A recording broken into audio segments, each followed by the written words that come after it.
Rain hit dirty pavement like bullets. She pushed through broken glass at 3 a.m. Red stained her torn dress. Every breath tasted like rust. Steps echoed behind her in empty streets.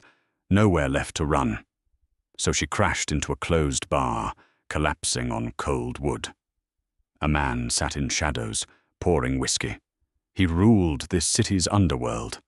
Men died for looking at him wrong. Now, an intruder shattered his silence. He should have killed her. Instead, he locked doors. The neon sign outside sputtered, throwing a sickly crimson glow across the mahogany bar. Gabriel wasn't looking at it. He was looking at the ledger. Numbers didn't lie. Men lied. Women lied. But the columns of illicit revenue flowing through the city's docks were absolute. He dragged a thumb over his jaw, feeling the rough scrape of a 3-day beard, and poured 2 fingers of amber liquid into a heavy crystal glass. It was 3 in the morning. The city was drowning in a torrential downpour, washing the grime from the gutters and into the storm drains. Gabriel preferred this hour. It was the only time the crushing weight of running the city's most brutal syndicate felt manageable.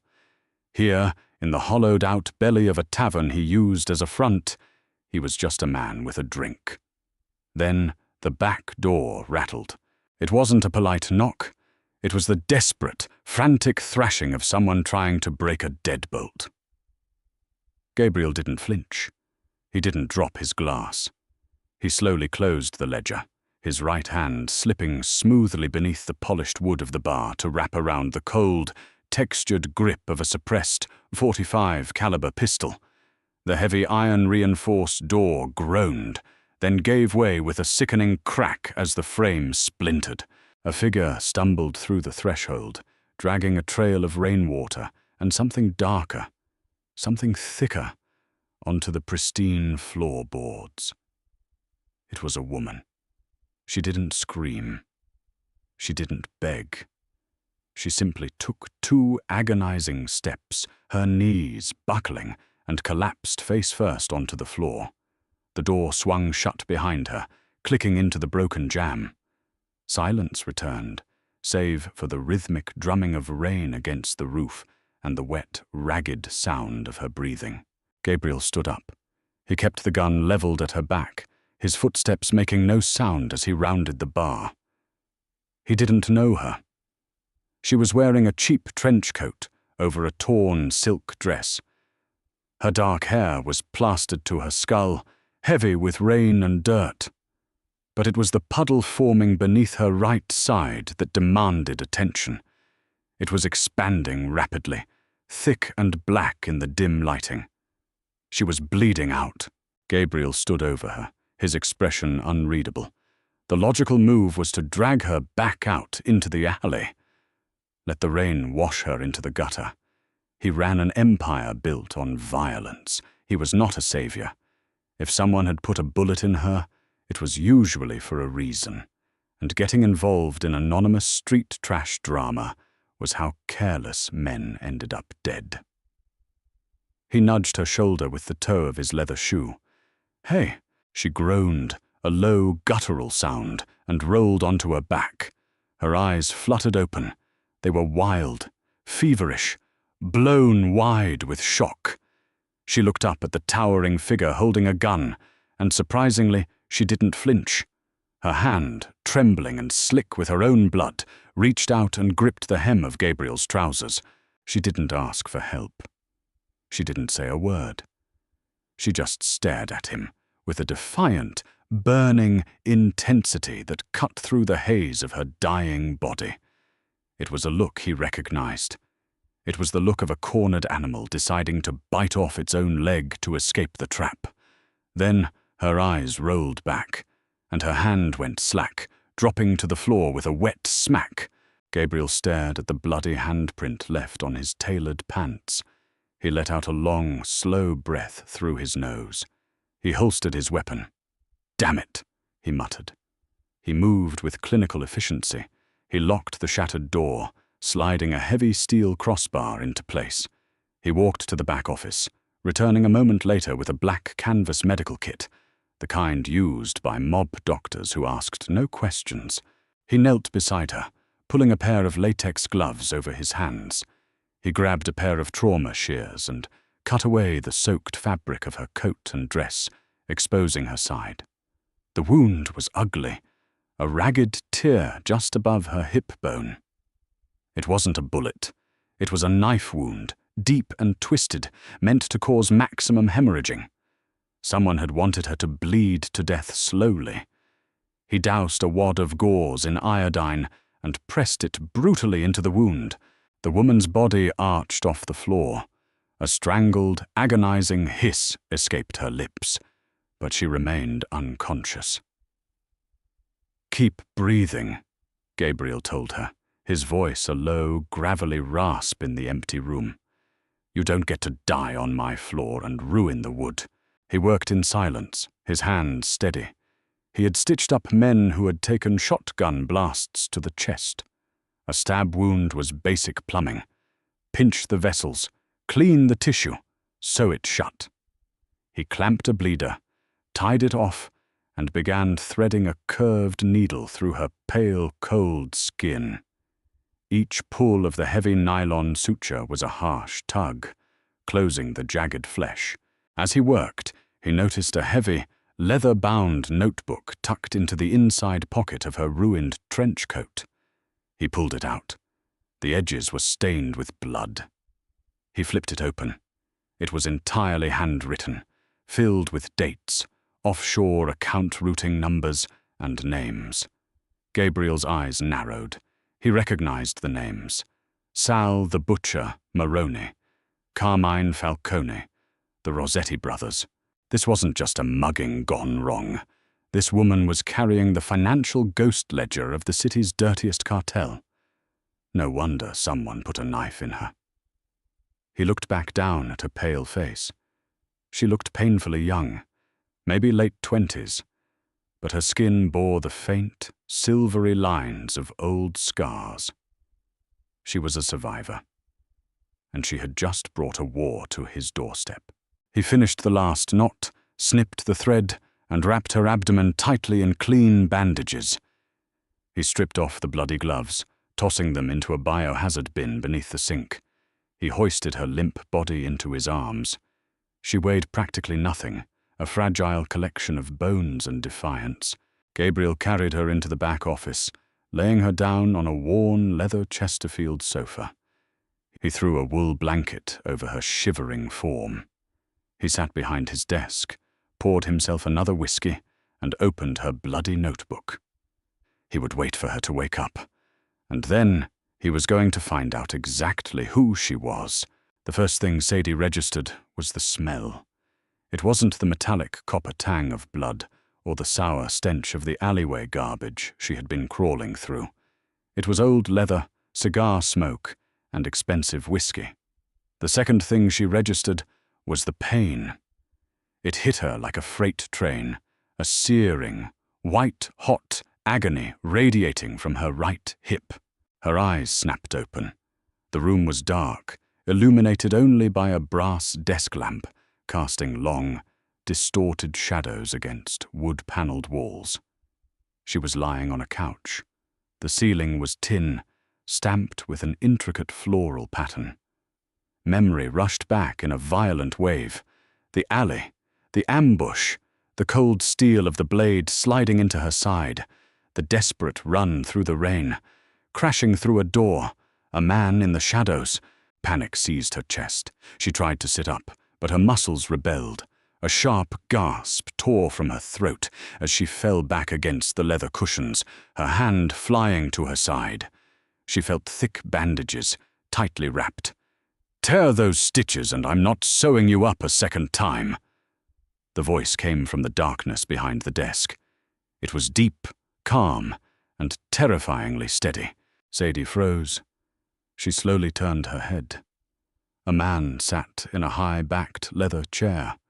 The desk lamp caught the sharp angles of his jaw, the faint stubble, and eyes that were cold, dark, and utterly devoid of pity. He was wearing a white dress shirt, the sleeves rolled up to his forearms, revealing faded black ink. A heavy gold watch caught the light.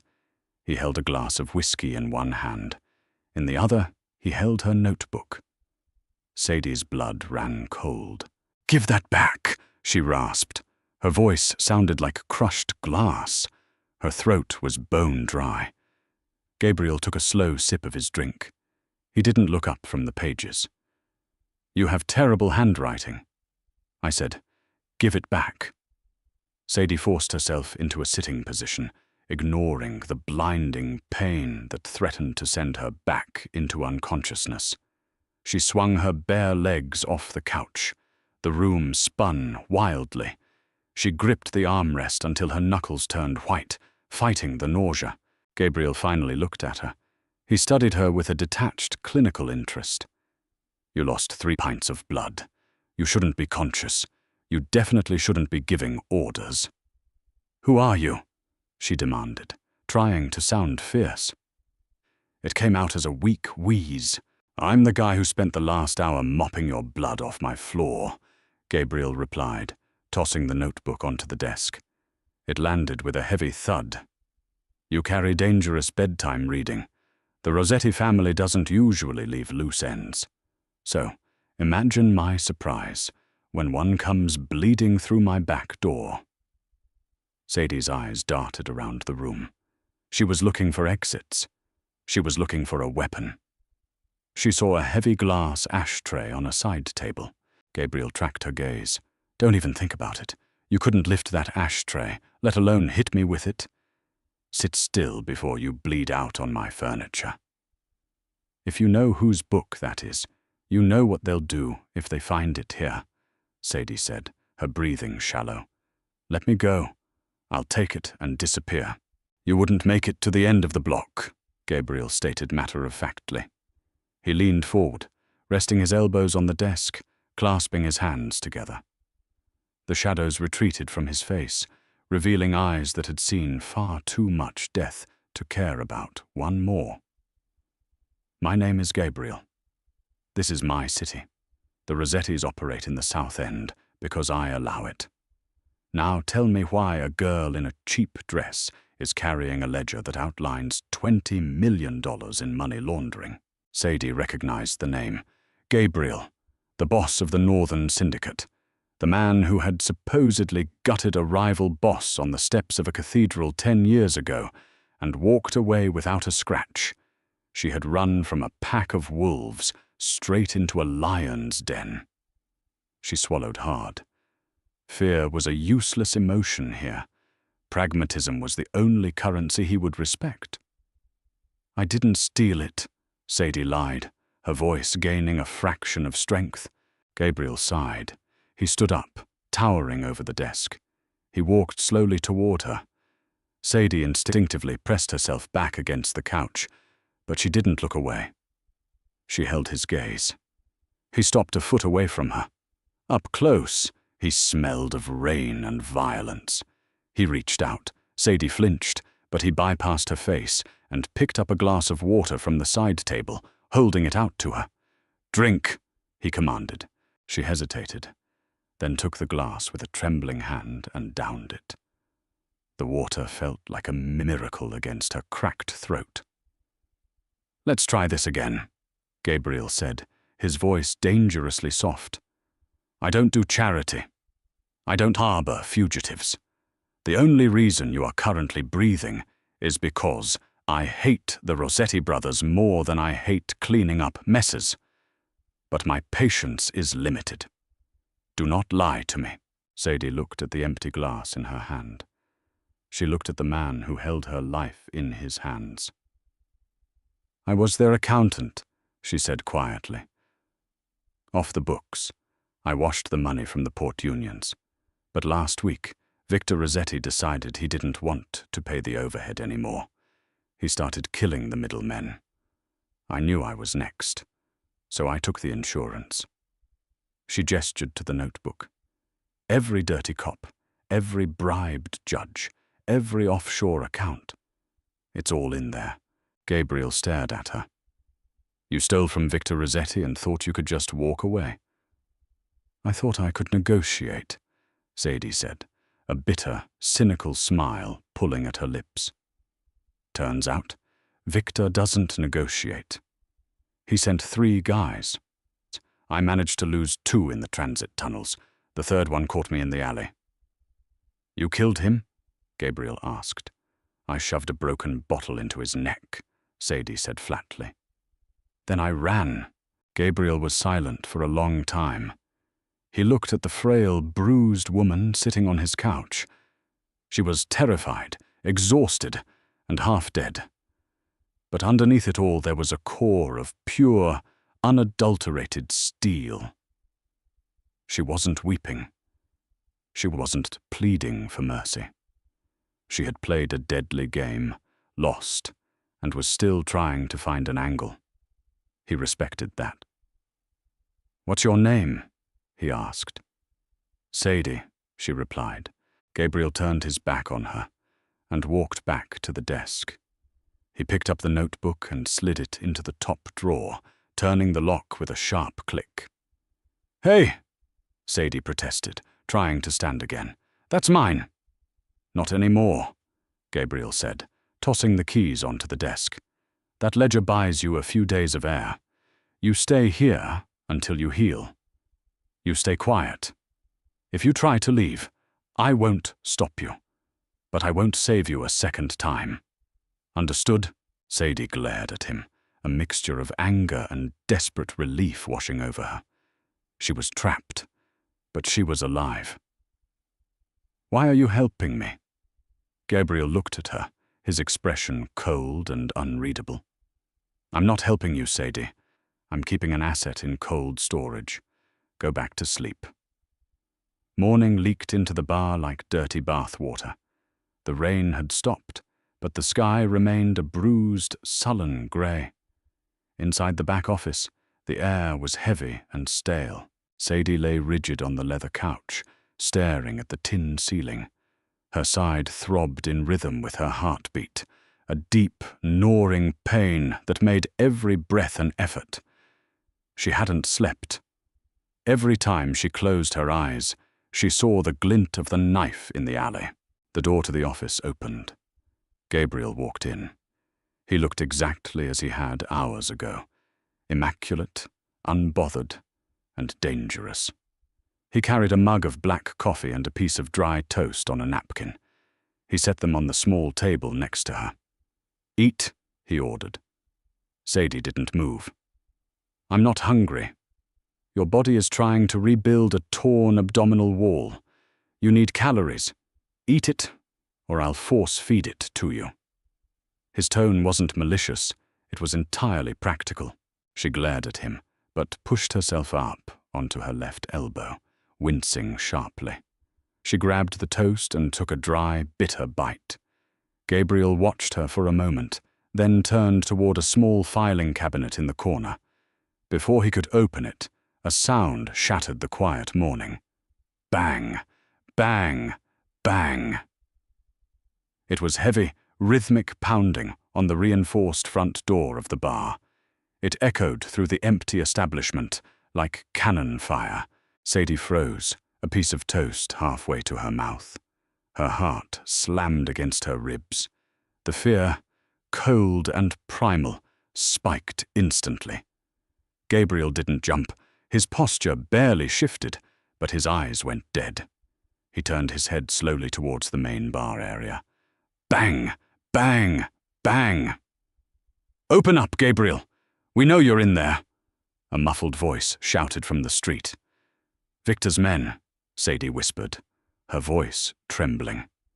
Panic seized her throat. "They tracked me." Gabriel crossed the room in 2 strides. He grabbed Sadie by the uninjured shoulder and hauled her to her feet. She gasped in pain, but he ignored it. "Not a sound," he hissed, his face inches from hers. "You don't breathe, you don't cough, you don't exist." He dragged her toward the far wall of the office, where a heavy wooden bookshelf stood.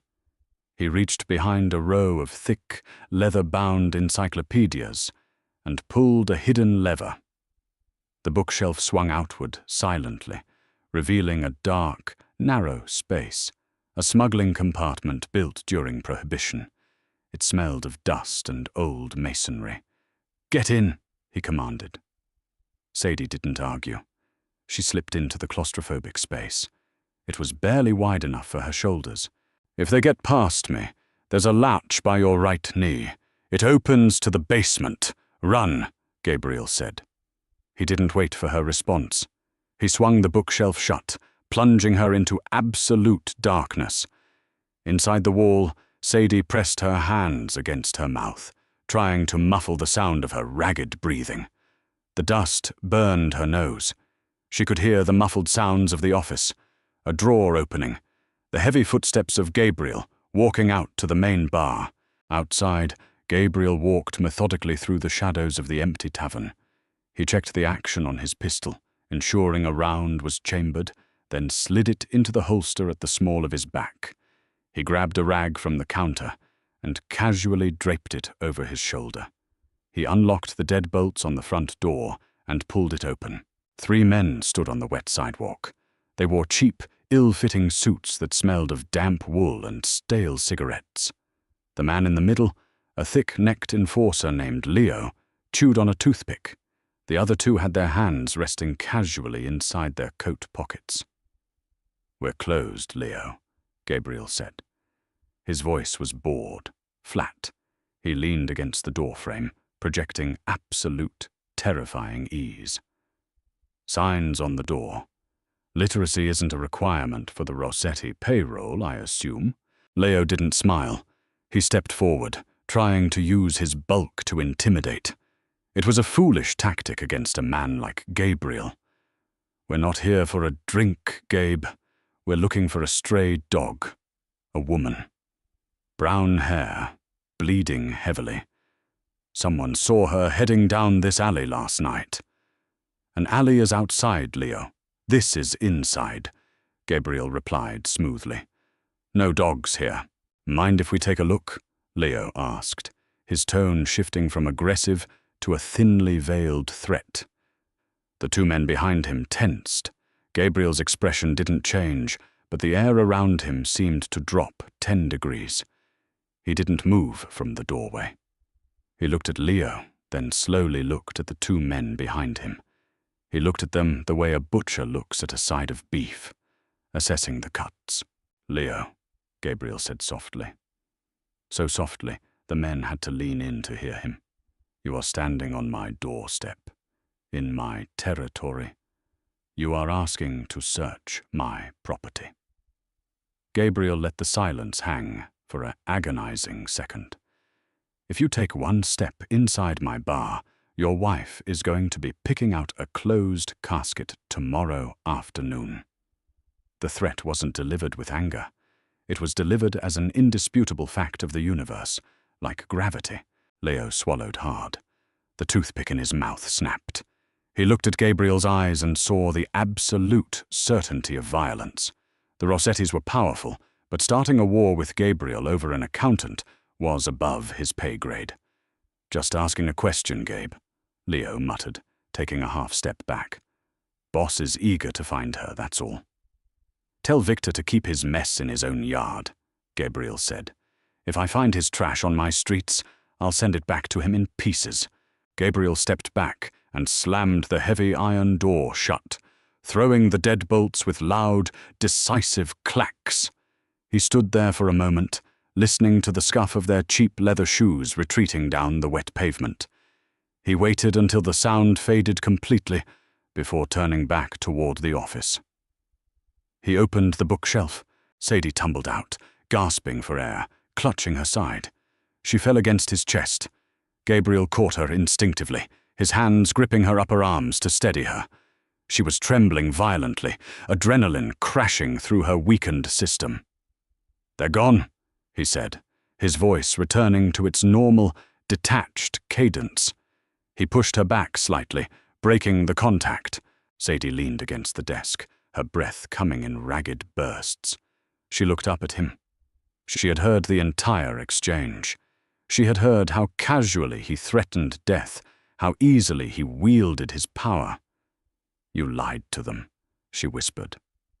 I protected my property, Gabriel corrected, walking over to pour himself a fresh cup of coffee. They know she's in the area now. They'll be watching the streets. You can't leave. So I'm a prisoner. You're alive, Gabriel countered, turning to face her. Which is more than you would be if you were anywhere else. We have a problem, Sadie. Victor won't stop looking. And now I'm involved. I told you to let me go, she shot back defensively. And I told you, I don't give away leverage. Gabriel walked slowly back to her. The dynamic in the room had shifted. It was no longer just a captor and an intruder. They were bound by a lie told to a mutual enemy. Gabriel looked down at her. The harsh light caught the pale curve of her neck, the fierce, exhausted defiance in her eyes. She was a liability. She was dangerous. You rest, Gabriel said, his voice dropping an octave, carrying a strange, heavy weight. Because when you can walk without bleeding on my floor, you and I are going to have a very long conversation about how we are going to dismantle Victor Rossetti's empire. Together, Sadie stared at him, realizing in that moment that surviving the Mafia boss might be far more complicated than running from one. She was entirely at his mercy. And as Gabriel held her gaze, a dark, undeniable spark of mutual understanding passed between them. A pact made in shadows and blood. Time in the back office did not pass. It stagnated. For 3 days, Sadie's universe shrank to the dimensions of a leather couch, a brass desk lamp, and 72 stamped tin ceiling tiles. The physical reality of her survival was ugly. The first 48 hours were a haze of low-grade fever and cold sweats. Her body fought the trauma of the blade, burning through calories she didn't have. She slept in fitful, agonizing increments, waking every time she shifted and pulled the tight nylon sutures biting into her abdomen. Gabriel was a phantom. He kept the tavern locked during daylight hours. He would enter the office only to drop off supplies, a bottle of water, a plate of scrambled eggs, a fresh roll of gauze, before retreating to the front. He rarely spoke. When he did, it was in curt, instructional directives. Drink, eat. Don't touch the dressing. He treated her not as a guest nor a prisoner, but as a piece of delicate, highly volatile machinery that required maintenance. On the afternoon of the 3rd day, the fever finally broke. Sadie woke up shivering, her clothes damp, but her mind was fiercely clear. The gnawing ache in her side remained, a constant anchor to reality, but the blinding, breathless pain had dulled to a manageable throb. She pushed herself up. It took 3 attempts. Her arms shook, and a sharp hiss escaped her teeth, but she managed to swing her legs off the couch. She planted her bare feet on the cold hardwood floor. The room tilted dangerously. She gripped the edge of Gabriel's heavy oak desk, knuckles white, forcing her vision to level out. She needed to use the bathroom. She needed a shower. She needed to feel like a human being instead of a corpse waiting to rot. Using the desk, then the filing cabinet, and finally the doorframe, she navigated out of the office. The main tavern was cavernous and silent. Dust motes danced in the thin shafts of afternoon light, leaking through the boarded-up front windows. The air smelled of old yeast and lemon polish. Gabriel was sitting in a booth near the front door. He had a disassembled Glock 19 spread out on a dark green felt mat. He was methodically oiling the recoil spring. He didn't look up when she shuffled into the room, leaning heavily against the mahogany bar. "I told you to stay in the office," he said. The slide of the gun snapped back into place with a sharp, metallic clack. "I need to use a mirror," Sadie rasped. Her throat was still dry. "And I need to clean the wound. Your mob doctoring is functional, but it itches." Gabriel set the pistol down. He finally looked at her. She looked terrible. Her skin was a translucent, sickly pale. Dark purple bags hung under her eyes, and her hair was a tangled, greasy mess. But she was standing. She was holding her own weight. He stood up, grabbing a clean towel from behind the bar. He tossed it to her. She caught it awkwardly against her chest. "Down the hall, second door on the left. There's a shower," Gabriel said. "Don't lock the door. If you pass out and crack your head on the tiles, I'm not breaking another door to drag you out." Sadie glared at him, a spark of genuine irritation cutting through her exhaustion. "You have a real bedside manner, Gabriel." "I run a syndicate, Sadie, not a hospice." She turned and began the slow, agonizing trek down the hallway. The bathroom was utilitarian. White tiles, a single bulb, a standing shower stall. She peeled off the ruined, blood-stained dress she had been wearing for 3 days. It fell to the floor like a heavy, dead thing. She stood naked in front of the sink mirror. The bruise covering her right hip and ribs was spectacular, a violent map of black, indigo, and sickly yellow. In the center sat Gabriel's handiwork. 9 neat, tight black stitches holding a ragged, angry red slash together. It looked terrible, but it wasn't infected. She turned the shower on, letting the water run lukewarm. She stepped in, carefully keeping her right side out of the direct stream. She washed the grime and dried blood from her skin, the cheap soap stinging her minor cuts. For 10 minutes, she just let the water wash over her shoulders, leaning her forehead against the cool, wet tiles. She was alive. Against every statistical probability, she had survived Victor Rossetti's purge. But the relief was hollow. She had traded a quick death in an alley for a slow, terrifying cage match with a warlord.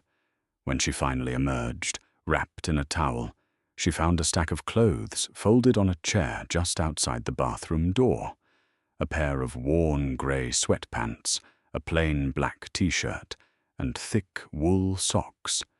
They were clearly Gabriel's. They would swallow her whole. She put them on. The fabric smelled faintly of his laundry detergent, and that lingering scent of smoke. She rolled the waistband of the sweatpants over 3 times so they wouldn't fall down, carefully avoiding the bandages. She walked back out to the main bar. Gabriel was sitting at a high table, illuminated by a single overhead pendant light. On the table sat her leather-bound ledger. Open. Sadie stopped. Her spine stiffened. Gabriel didn't look up. He was holding a pen, tapping it rhythmically against his bottom lip as he scanned a page covered in her dense, chaotic shorthand. "You're a very careful woman, Sadie," Gabriel noted, his voice echoing slightly in the empty room. "You wash the cash through 3 different shell companies before it even touches a domestic bank. But this cipher you use for the account numbers, it's crude. Shift by 3 on the digits, swapping the vowels on the routing names. A child could crack it if they stared at it long enough." Sadie walked toward him, her steps slow but deliberate. "It wasn't meant to stop the FBI. It was meant to stop Victor's goons. They can barely count to 10 without using their fingers." She pulled up a stool opposite him and sat down. She looked at the book. It was her life's work. It was her insurance policy, and now it was his. "So," Sadie said, crossing her arms over the oversized t-shirt, "you cracked it. You have his accounts. What's stopping you from putting a bullet in my head and dropping me in the river?" Gabriel finally looked at her. His dark eyes were utterly flat, betraying zero emotion. He held her gaze for a long, uncomfortable moment. "Because," Gabriel said softly, "knowing where the money is doesn't mean I know how to take it. The passwords for the offshore wire transfers aren't written here." Sadie offered a small, cynical smile. "Like I said, I'm a careful woman." Gabriel leaned forward. The space between them closed. "Then we are at an impasse. You need my walls to keep Victor's knives out of your ribs. I need your brain to drain Victor's lifeblood." "A partnership," Sadie stated. "A transaction. Gabriel corrected. You transfer the funds into my accounts, every dime Victor owns. In exchange, I put you on a cargo ship heading to Europe with enough cash to disappear forever. You get to live. I get to watch Victor Rossetti realize he's a broke, powerless ghost right before I kill him. It was a cold, calculating proposition. It was exactly what Sadie needed to hear. She didn't trust promises of protection or morality. She trusted greed. Greed was predictable. Greed was reliable. Deal, Sadie said. Gabriel closed the ledger. Good, we start tonight. The tavern transformed from a makeshift hospital into a war room. For the next 2 nights, Sadie and Gabriel sat shoulder to shoulder at the heavy oak desk in the back office. The air grew thick with the smell of bitter black coffee and ozone from an encrypted burner laptop Gabriel had procured. Sadie worked the keyboard. Gabriel stood behind her, a silent, imposing shadow. Line 52, Gabriel said, pointing a scarred finger at the open ledger. The holding company in Panama. How much liquid cash does he keep there? It fluctuates, Sadie replied, her fingers flying across the keys. She pulled up a dark web routing portal. Victor uses the Panama accounts for payroll. Union bosses, judges, the cops on his payroll. Usually hovers around 4 million. But it requires dual authentication to move. Can you bypass it? I don't need to bypass it, Sadie said, her voice dropping into a focused, detached rhythm. She was in her element now. This was the only battlefield where she held power. I set up a ghost protocol 6 months ago, when Victor started acting paranoid.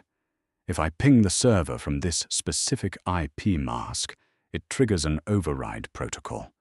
It thinks I'm physically sitting in the bank in Panama City. Gabriel watched the screen. Lines of code cascaded down the monitor. A green progress bar filled up. Access granted. Sadie didn't smile. She just moved to the next step. Routing the 4 million through a dummy corporation in the Caymans. From there, I'll split it into 50 microtransactions and bounce it across your local shell companies. It'll take them 3 days to realize the money is gone and a month to trace it. By then, it'll be washed. Gabriel watched her hands. They were steady. Her face was illuminated by the harsh blue light of the screen, highlighting the sharp angles of her cheekbones and the dark circles under her eyes. She was a weapon, completely distinct from the thugs and shooters he employed. She dismantled empires with keystrokes. You're very good at this, Gabriel noted. It wasn't a compliment. It was an observation of fact. I was a math prodigy in high school, Sadie said, her eyes never leaving the screen. Scholarship to a prestigious university. I dropped out in my 2nd year. Why? Sadie hit the enter key.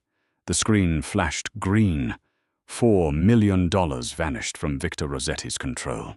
She leaned back in the chair, rolling her shoulders to ease the tension in her healing side.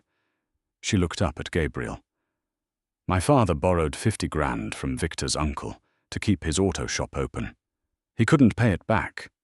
They broke both of his legs with a sledgehammer. Then they said I could work off the debt. She turned back to the screen. The debt was paid off 3 years ago. But you don't just hand in your 2 weeks' notice to the mob. So I became indispensable. Until I wasn't.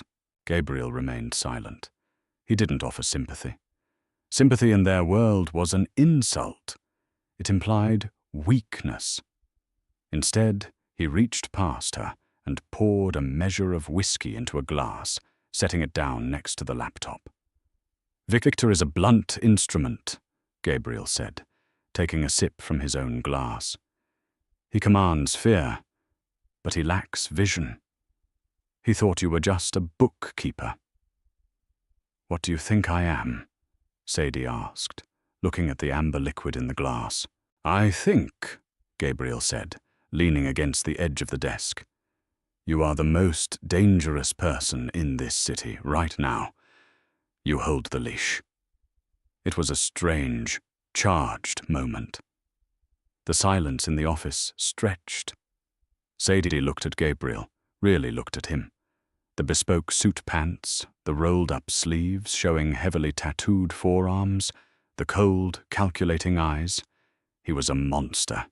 He orchestrated violence on a massive scale. But he was a monster with rules, a monster with discipline. The transaction was complete. Gabriel's empire was now $4 million richer. Victor's was bleeding. "We need the dockside accounts next," Gabriel said, breaking the silence. "The union kickbacks, that's his main artery." "That requires a physical security fob," Sadie said, pulling her ledger back toward her. "I kept it in a safety deposit box across town. Bank on 4th and Elm. I couldn't get it before I ran." Gabriel frowned. A muscle ticked in his jaw. "Victor will have men watching that bank. He knows you need the fob to access the big money." "Then we have a problem." "No," Gabriel said, his voice hardening. He stood up, walking toward the heavy iron safe in the corner of the office. He spun the dial with practiced speed. "We have an errand." He pulled the heavy door open. Inside sat stacks of banded cash, passports, and a small arsenal of weaponry. He reached in and pulled out a sleek, compact Sig Sauer P365. He checked the chamber, slammed a magazine home, and walked back to the desk. He placed the gun on the desk, sliding it across the wood until it rested an inch from Sadie's hand. Sadie looked at the black steel, then up at him. "I don't shoot." "You stabbed a man in the neck with a bottle," Gabriel reminded her. "You have the instinct. We are going to that bank tomorrow morning. If things go wrong, I won't have time to hold your hand. You point it at center mass and pull the trigger until it stops clicking." Sadie stared at the gun. It was heavy.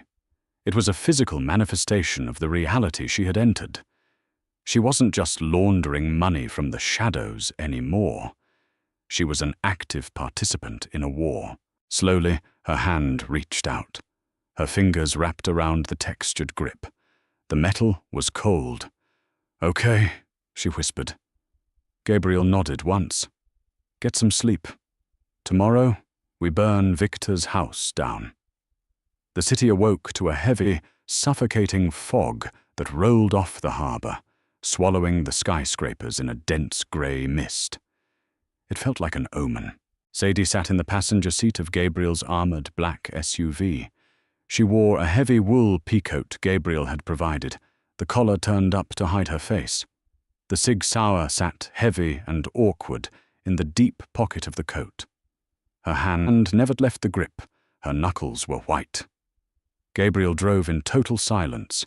His eyes tracked the rearview mirror every 10 seconds.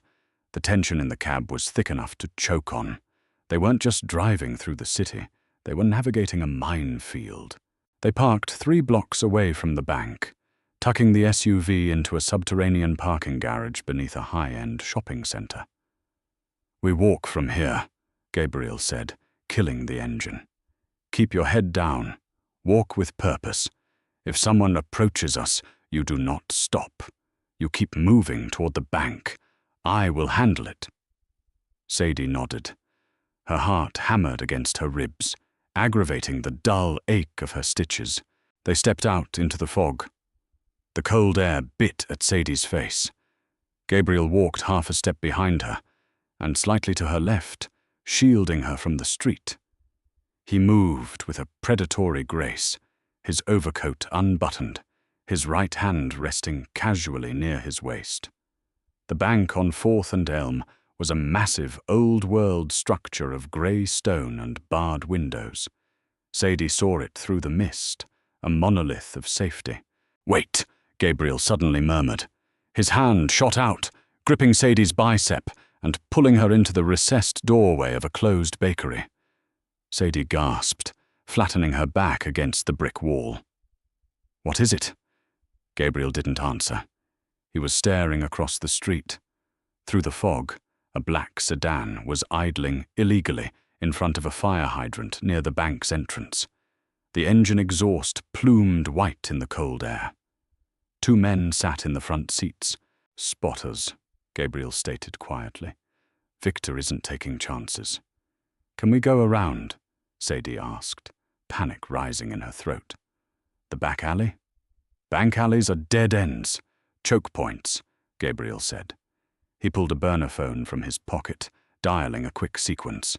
He held it to his ear for 3 seconds, then hung up. "We wait." "Wait for what?" "A distraction." 2 minutes passed in agonizing silence. Sadie's breathing was shallow. She watched the black sedan.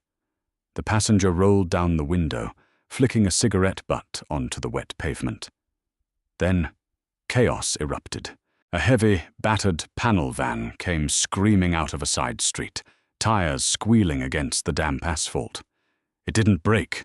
It plowed directly into the driver's side of the idling black sedan with a sickening crunch of tearing metal and shattering glass. The impact pushed the sedan violently onto the sidewalk, pinning it against a street lamp. Pedestrians screamed. Car alarms blared in a deafening chorus. The back doors of the panel van kicked open. 3 men in ski masks poured out, carrying heavy steel tire irons. They didn't have guns. This wasn't a hit. It was a message. They descended on the crumpled sedan, smashing the remaining windows and dragging the dazed spotters out into the street. "Move," Gabriel commanded. He grabbed Sadie's arm and pulled her out of the doorway. They didn't run. Running attracted attention. They walked briskly through the screaming crowd, crossing the street 50 yards away from the violent melee. "Were those your men?" Sadie asked breathlessly as they reached the heavy brass doors of the bank. "I told you I was going to handle it," Gabriel replied smoothly, pulling the door open for her. Inside, the bank was a chaotic symphony of ringing phones and panicked tellers staring out the front windows at the crash. The security guard was out on the steps, shouting into his radio. It was the perfect cover. Sadie moved to the vault attendant. Her hand shook as she handed over her forged identification and the small brass key.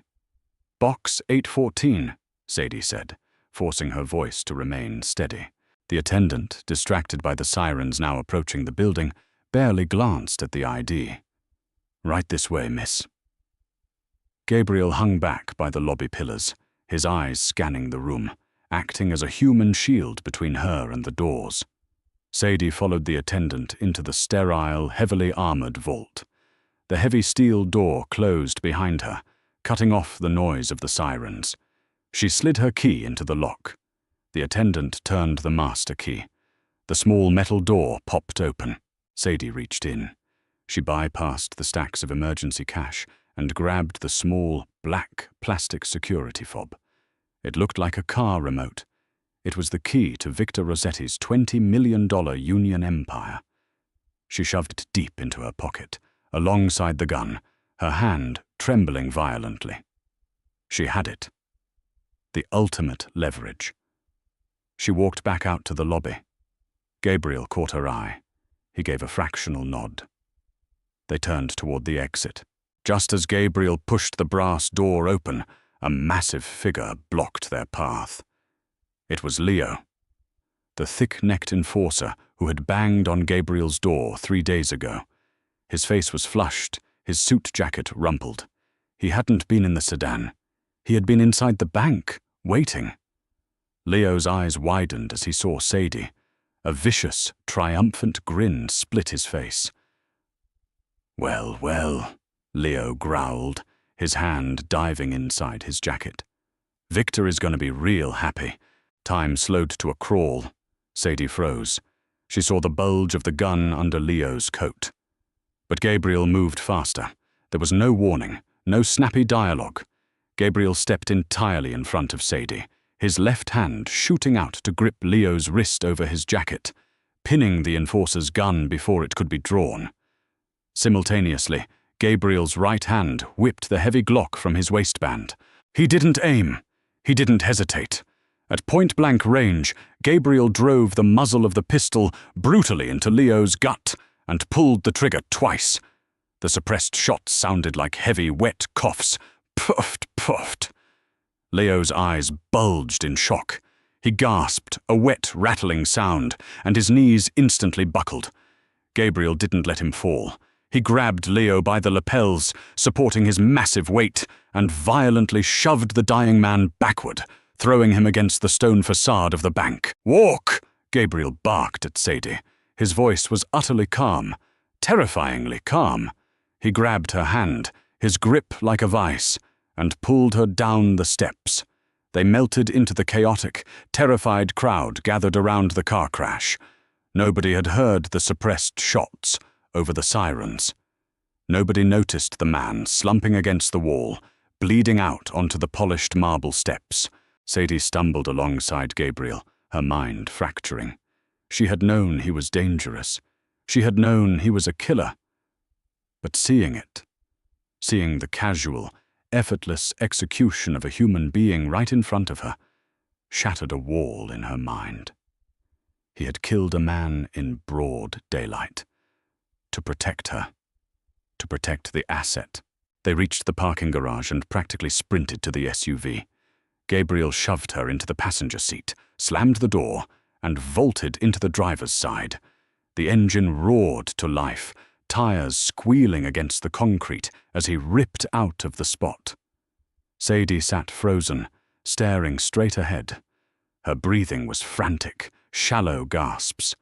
She looked down at Gabriel's hands on the steering wheel. There was a smear of dark crimson blood on his right knuckles. You, Sadie stammered, unable to form the words.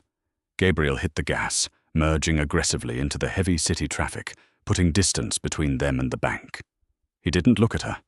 His jaw was clenched tight, a muscle ticking violently under the skin.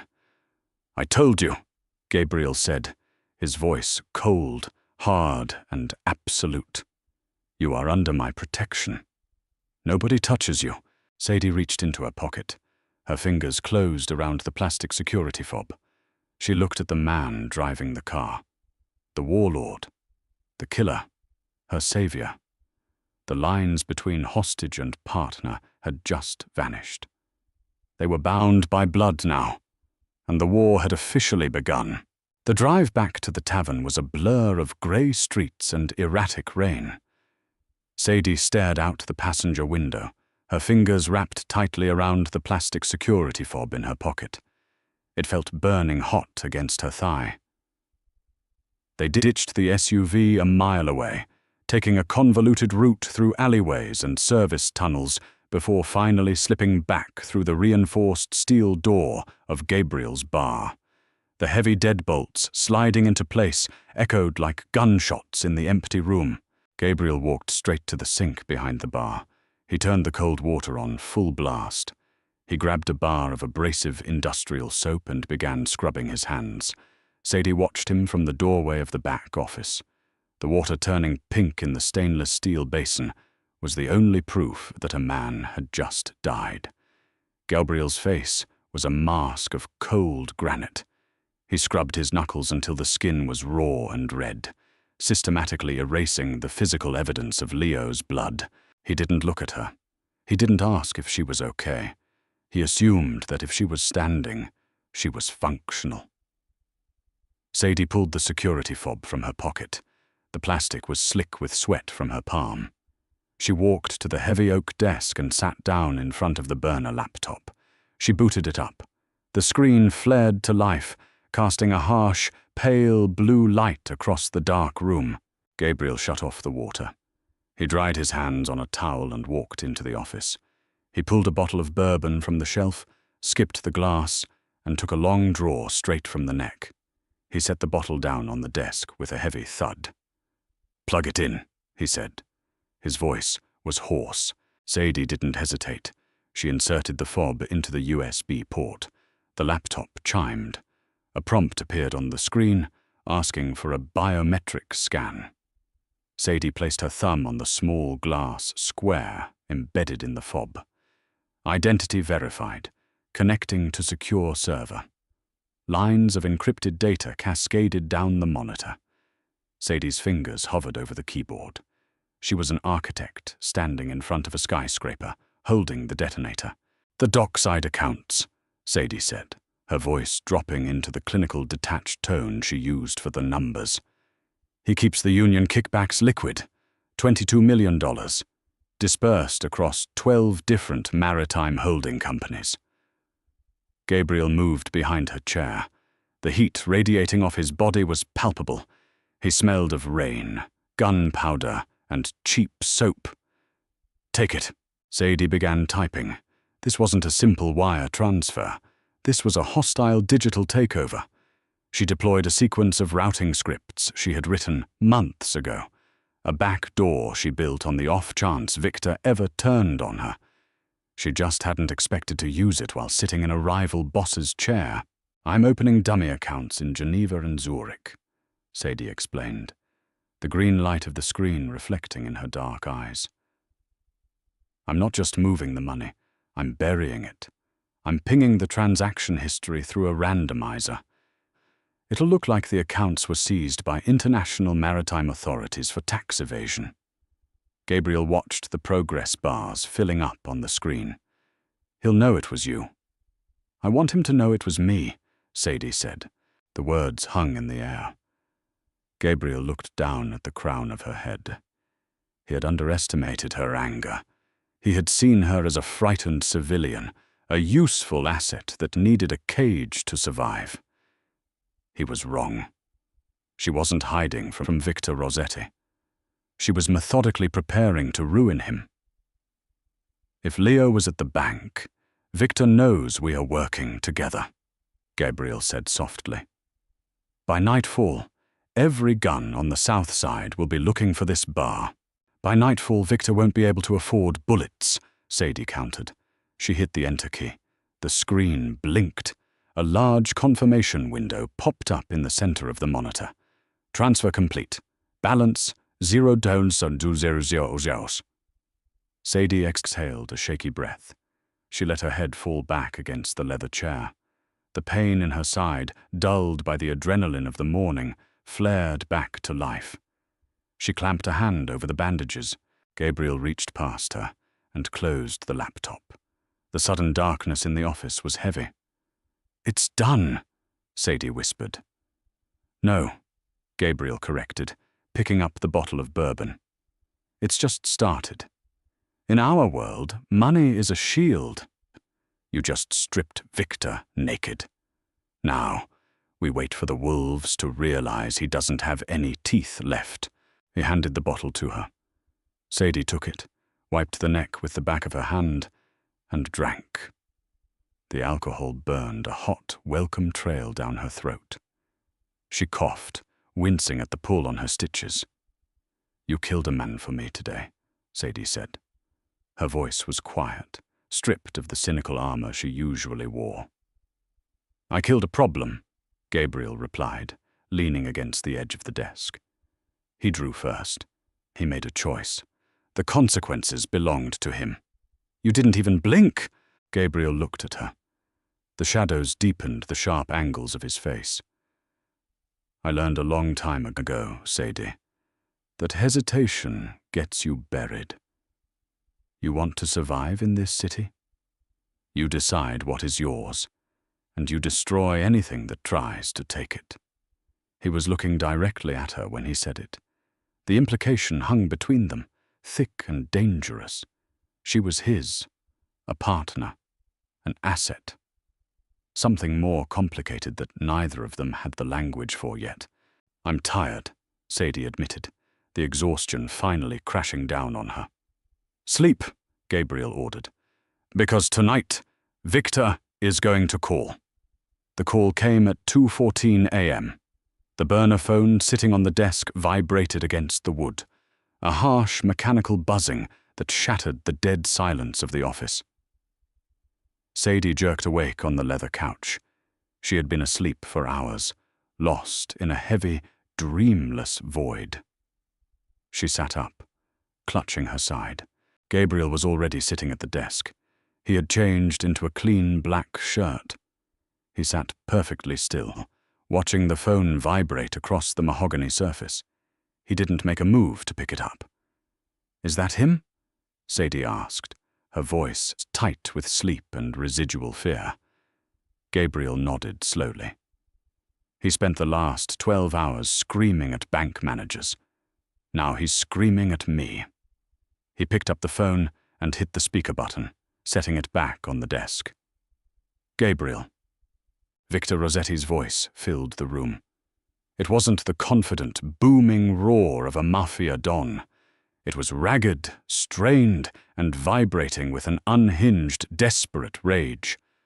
"Victor," Gabriel answered calmly, leaning back in his chair. "It's late. You usually sleep through the heavy rain."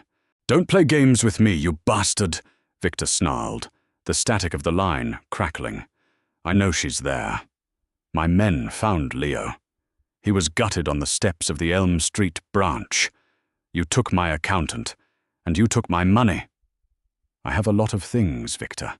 You're going to have to be more specific." $26 million, Victor roared. The sound of something heavy smashing against a wall echoed through the phone. Every liquid account, the union funds, the offshore shell companies, gone. Wiped. You think you can walk away from this? I will burn your entire northern territory to the ground. I will pile bodies on your doorstep until you choke on the stench. Gabriel didn't flinch. He looked across the room at Sadie. She was standing now. The oversized T-shirt swallowed her frame, and she was favoring her uninjured side. But she didn't look like a victim. She looked at the phone with absolute, glacial contempt. The man on the other end of that line had ordered her execution. He had broken her father's legs. He had owned her life for 3 years. Gabriel gestured to the phone. An invitation. Sadie walked slowly across the office. She stood beside Gabriel's chair. She stared at the small black device. "Victor," Sadie said. Dead silence fell over the line. The heavy breathing on the other end stopped entirely. "Sadie," Victor breathed. The rage in his voice was instantly replaced by a venomous, lethal shock. "You stupid, dead little girl. I'm going to peel the skin off your face while you beg for—" "You have nothing," Sadie interrupted. Her voice didn't shake. It was a cold, precise scalpel cutting through his bluster.